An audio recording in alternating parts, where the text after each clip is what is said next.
ॐ यभूतं च भव्यं च सर्वं यश्चाधितिष्ठते स्वरस्यै च केवलं तस्मै ज्येष्ठाय ब्रह्मणे नमो नमः। तस्मै ज्येष्ठाय ब्रह्मणे नमो नमः।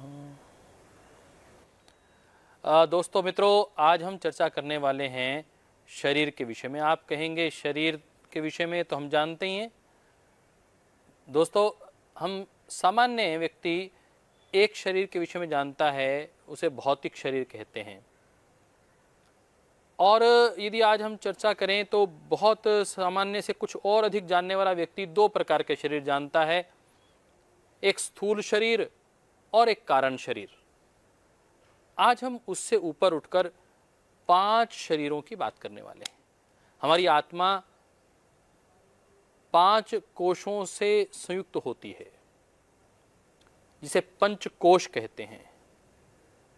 अन्नमय, प्राणमय, मनोमय, विज्ञानमय, आनंदमय, इन 5 कोशों से आत्मा संयुक्त रहती है।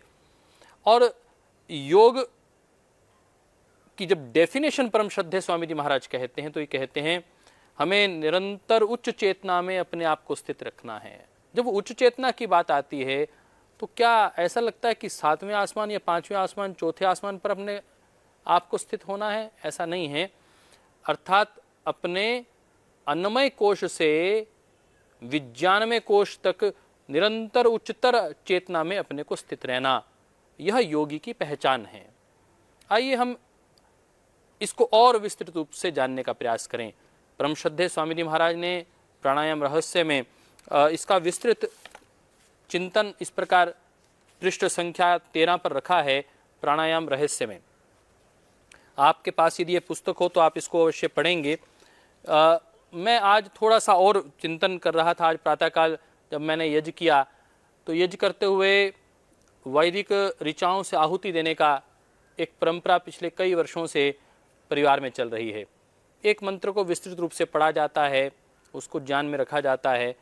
आज जब मैं पढ़ रहा था तो वैदिक वाङ्मय में योग के संदर्भ में जानने की इच्छा मेरी रहती है, और उसके चलते चलते मैंने देखा कि वहाँ पंचकोश की बात आई।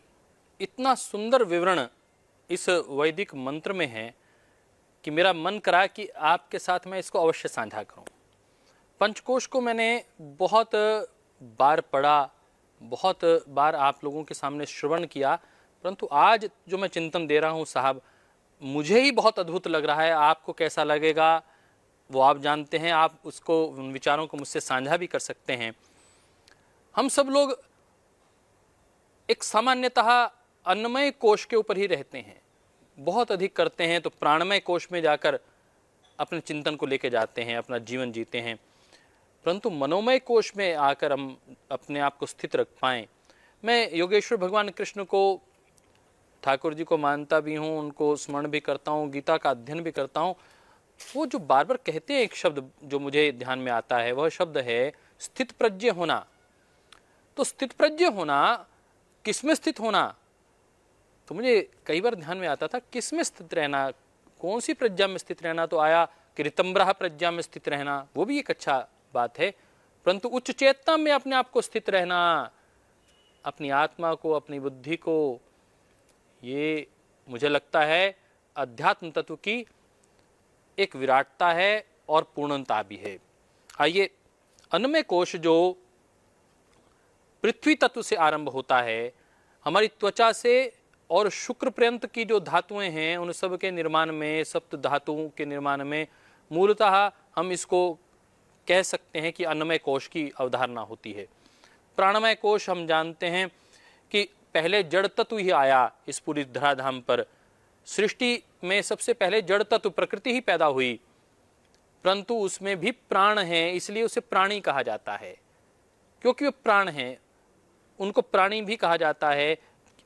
आप जानते हैं सारे जीव जंतु जो हैं उनके अंदर मन तत्व के बहुत ज़्यादा प्रकृष्टता नहीं है, प्रधानता नहीं है, विचार तत्व की प्रधानता नहीं है, परंतु उनमें अन्नमय कोश है, उनमें प्राणमय कोश है, इसलिए उन्हें प्राणी कहा जाता है। वो श्वास लेते हैं, चाहे मछली हो, चाहे घोड़ा हो, चाहे चींटी और क्यों ना हो, श्वास लेते हैं। और यदि हम बात करें पशु पक्षियों के साथ साथ इन पेड़ पौधों की, जब हम बात करते हैं, इन पेड़ पौधों में श्वास प्रश्वास की प्रक्रिया होती है, इसलिए कहा गया प्राणियों के लिए। परंतु मानव में और क्या है? मानव में है मन। जहां मनुर्भव की बात आती है, जहां मन के तत्व की बात आती है, वहां से यात्रा आरंभ होती है सूक्ष्म शरीर की। आज हम स्थूल शरीर जो अन्नमय प्राणमय से बनकर सूक्ष्म शरीर की यात्रा करते हुए कारण शरीर तक आपको लेके जाने का प्रयास करेंगे। सूक्ष्म शरीर बन रहा है दोस्तों मित्रों मनोमय कोश से विज्ञानमय कोश तक, और फिर जाकर कारण शरीर आनंदमय कोश में वह स्थापित हो जाता है। वह सूक्ष्म शरीर जिसे कारण शरीर में अंतर्भूत करके वह यात्रा करता है अगले जन्मों तक भी।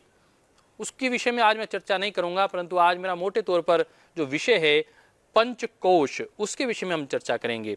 आप समझते हैं पंच प्राण होते हैं। जब हम प्राणमय कोश की बात करते हैं तो पंच प्राण, पंच उपप्राण वो प्राणमय कोश में आते हैं। मनोमय कोश में क्या आता है? मनोमय कोश में जो अंतःकरण चतुष्टय है, मन बुद्धि चित्त और अहंकार, ये चार तत्व आते हैं मनोमय कोश में। तो साहब विज्ञानमय कोश में क्या आता है? विज्ञानमय कोश में दोस्तों जैसे कर्मेंद्रियां होती हैं वैसे ही ज्ञान इंद्रियां होती हैं। वो ज्ञान इंद्रियां आती हैं इस विज्ञानमय कोश में, बुद्धि आती है इस विज्ञानमय कोश में। ज्ञान तत्व के विषय में यहाँ चर्चा होती है, विवेक के विषय में, विवेक ख्याति के विषय में चर्चा आती है। और जो आनंदमय कोश है उसे हिरण्यमय कोश कहा जाता है। हिरण्य गर्भ की जहां बात आती है, इसे हृदयाकाश भी कहा जाता है, इसे हृदय कोश भी कहा जाता है, और इसे कारण शरीर भी कहा जाता है। आज जब हम इस पंचकोश की बात करेंगे आपके साथ, तो आपको ये चित्र ध्यान में आएगा, तो आप इसको समझ पाएंगे कि हमारा अन्नमय जो कोश है वो प्राणमय कोश से ढका हुआ है, प्राणमय कोश मनोमय कोश से ढका हुआ है, और मनोमय कोश विज्ञानमय कोश से, और विज्ञानमय कोश आनंदमय कोश से ढका हुआ है। और इसके चलते ये पांचों ही जो कोश हैं वो आपस में एक दूसरे को इम्पैक्ट करते हैं, प्रभावित करते हैं, और आपस में जुड़े हुए तत्व हैं ये, और एक दूसरे के साथ इस प्रकार इनकी इलास्टिसिटी है कि एक यदि प्रभावित होगा तो अंतिम भी प्रभावित होगा। इसलिए कहा जाता है कई बार, जैसा खाएंगे अन्न वैसा होगा मन। क्योंकि स्थूल शरीर में यद्यपि हम अन्न खा रहे हैं, परंतु उसका प्रभाव सूक्ष्म शरीर की यात्रा में आरंभ हो रहा है, प्रभाव जा रहा है मन के ऊपर।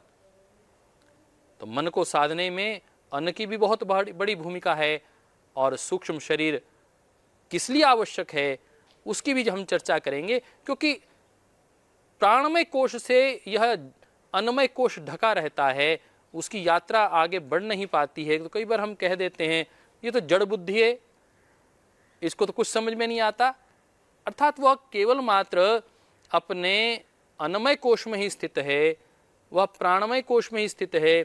उससे आगे की अवधारणा सुषुप्ति की अवस्था है, उसकी मानसिक विचार की बुद्धि की अवस्था में वह काम ही नहीं कर रहा, बेहोशी में ही काम करता है, उसे कहते हैं हम जड़ बुद्धि।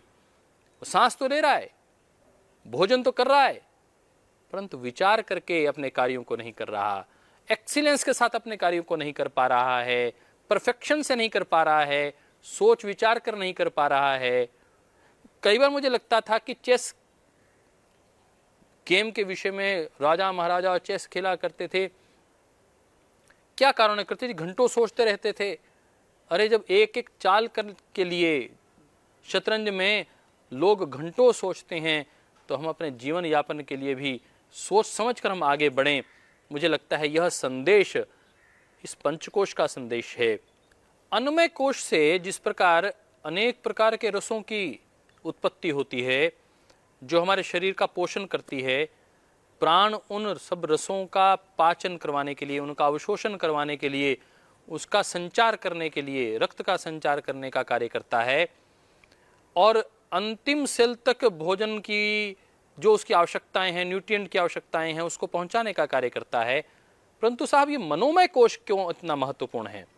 वो विचारों का पुंज, वो थॉट प्रोसेस से चलने वाला जो सिस्टम, जो दिखाई नहीं देता, जो दृश्य शक्ति से अदृश्य शक्ति की ओर हमें लेके जा रहा है, जो स्थूल शरीर से सूक्ष्म शरीर की ओर लेके जा रहा है, जो मात्र एक विचार पैदा करने से अलग हार्मोन्स पैदा करता है साहब। भोजन करने से जैसे विभिन्न प्रकार की रसों की सिक्रीशन होती है, वैसे ही दोस्तों मित्रों, शुभ विचार अशुभ विचार हमारे हार्मोन्स की सिक्रीशन के ऊपर प्रभाव डालते हैं। वो हार्मोन्स की सिक्रीशन इतनी महीन होती है, इतनी ताकतवर होती है कि वह आपके सब प्रकार की शक्तियों का सृजन, उनका निर्माण करने में, उनको दिशा देने में अहम भूमिका निभाती है। आज आपका मूड कैसा है?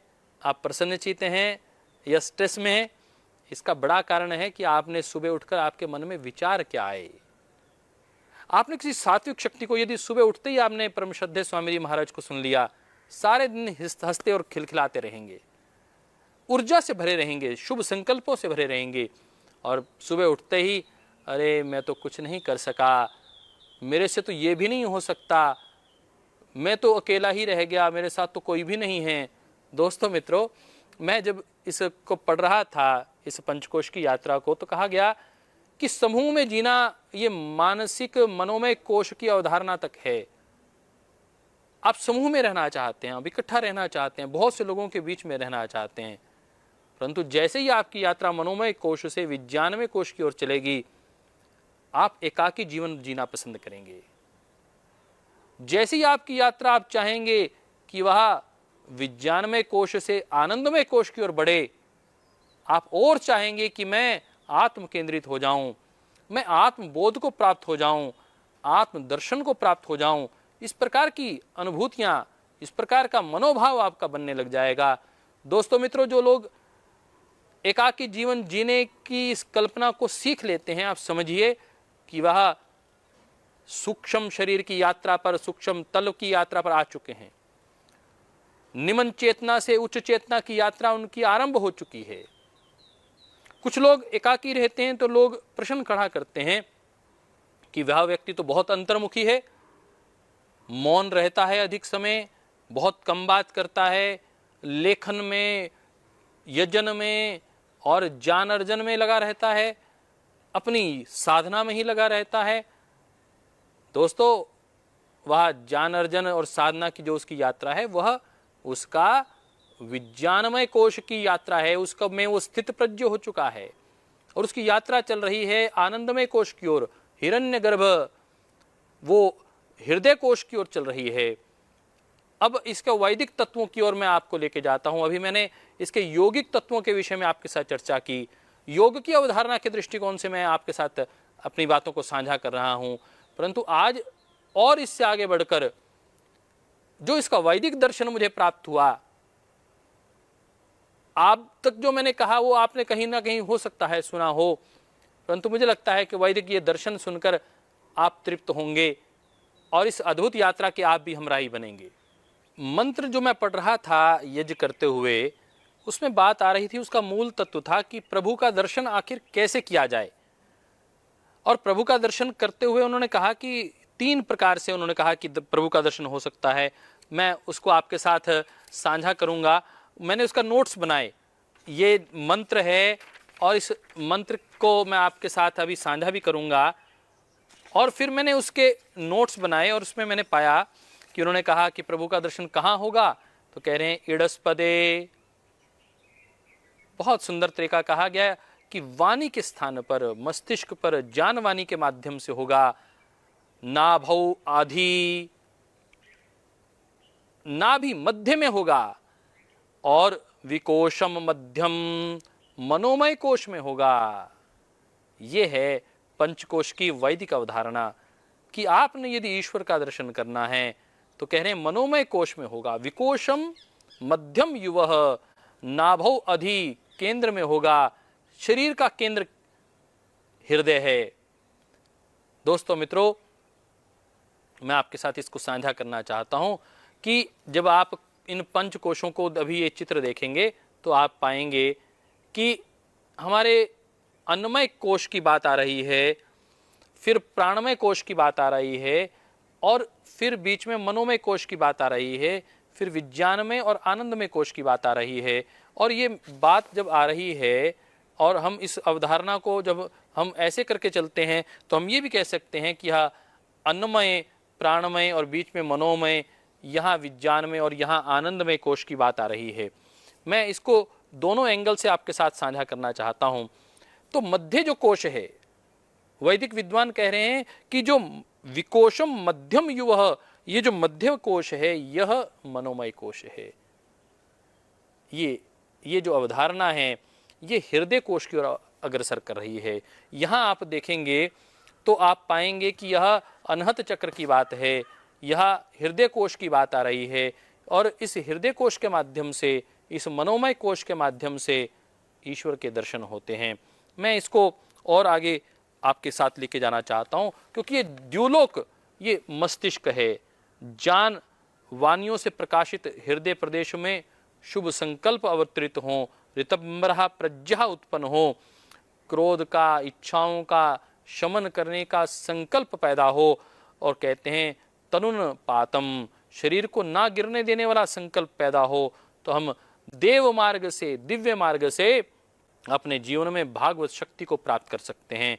और वो भागवत शक्ति हमारे जीवन को उन्मुख करने में, ऊर्जावान करने में, शक्तिवान करने में बहुत बड़ी शक्ति का कार्य कर सकती है, दिशा का कार्य कर सकती है।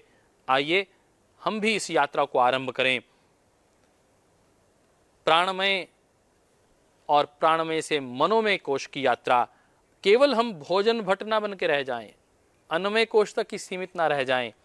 अन्न से प्राण की यात्रा आज मैं देखता हूं, करोड़ों लोग परम श्रद्धेय स्वामी जी महाराज के पावन निर्देशन में अब अपनी प्राण शक्ति को समझने लगे हैं, प्राण शक्ति को जागृत करने लगे हैं। प्राण शक्ति जागृत करके वह अपने शरीर को संबल, ऊर्जा और स्वास्थ्य प्रदान कर रहे हैं।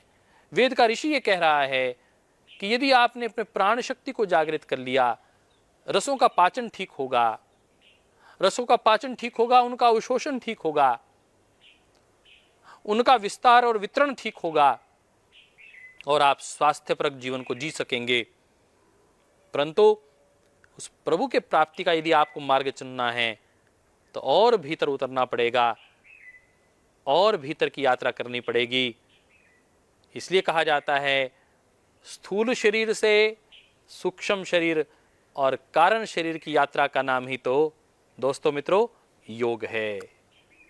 यही योग की गंभीर परिभाषा है।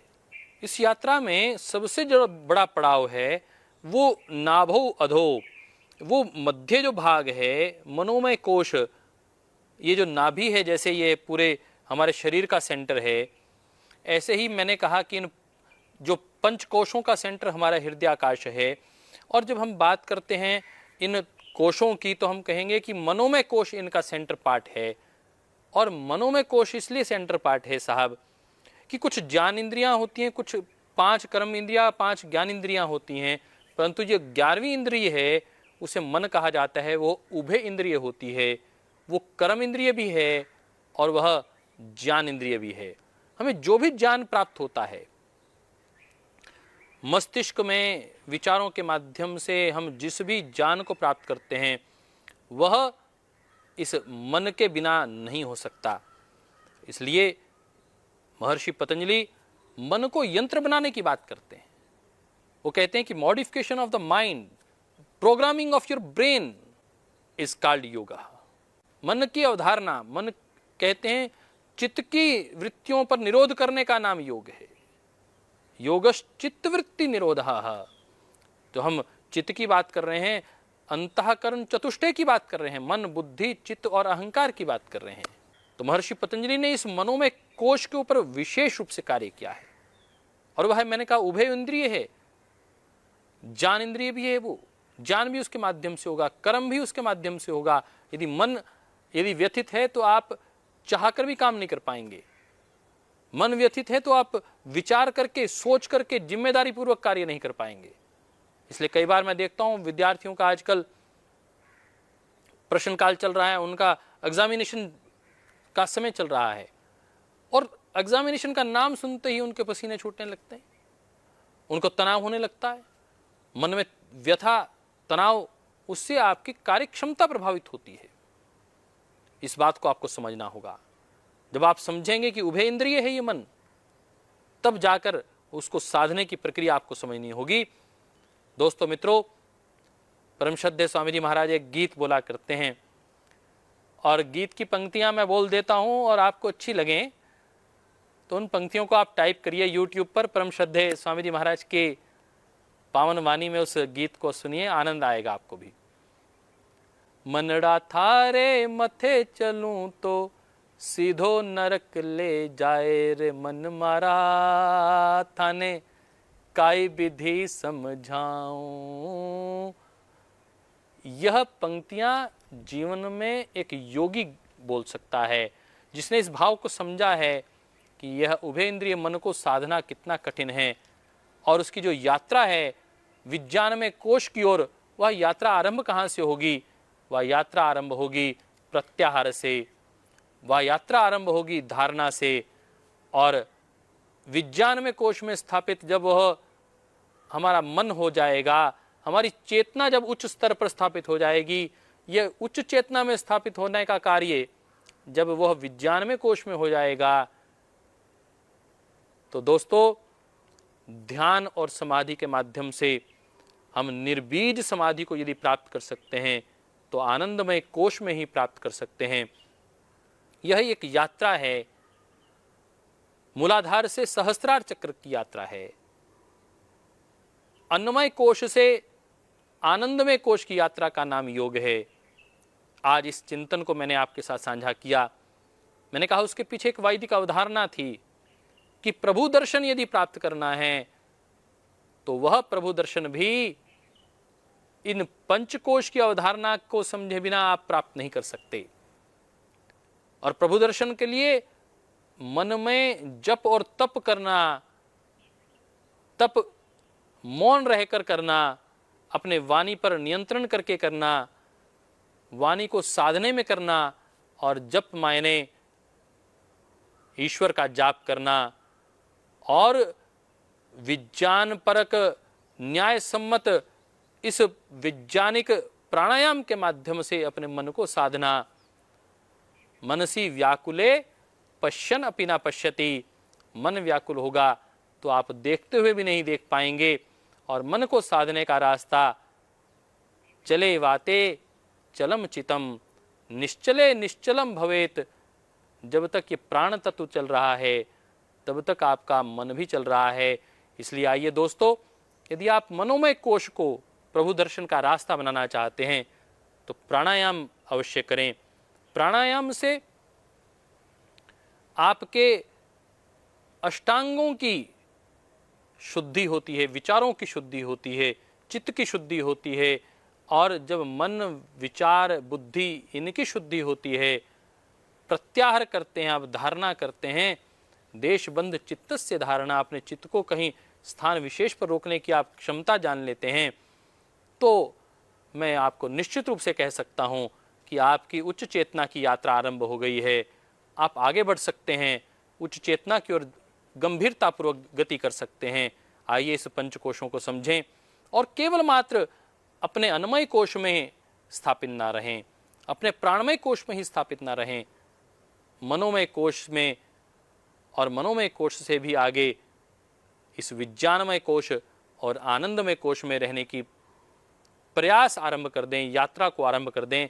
इसी भाव के साथ परम श्रद्धेय गुरुवर के श्री चरणों में नमन करता हूँ, श्रद्धेय आचार्य श्री को नमन करता हूँ, जिन्होंने हमें सामान्य शरीर से स्थूल और सूक्ष्म शरीर की जानकारी दी, और स्थूल और सूक्ष्म शरीर से भी आगे बढ़कर हम जानने लगे कि पंच ज्ञानेंद्रियाँ होती हैं, पंच क्रमेंद्रियाँ होती हैं, पंच प्राण होते हैं, पंच उपप्राण होते हैं, और उससे भी आगे बढ़कर हमें ये बताया कि वो पंचकोश भी होते हैं।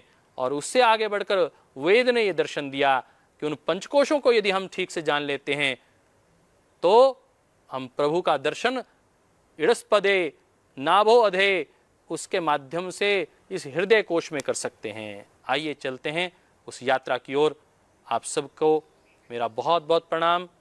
जय भारत, जय भारती।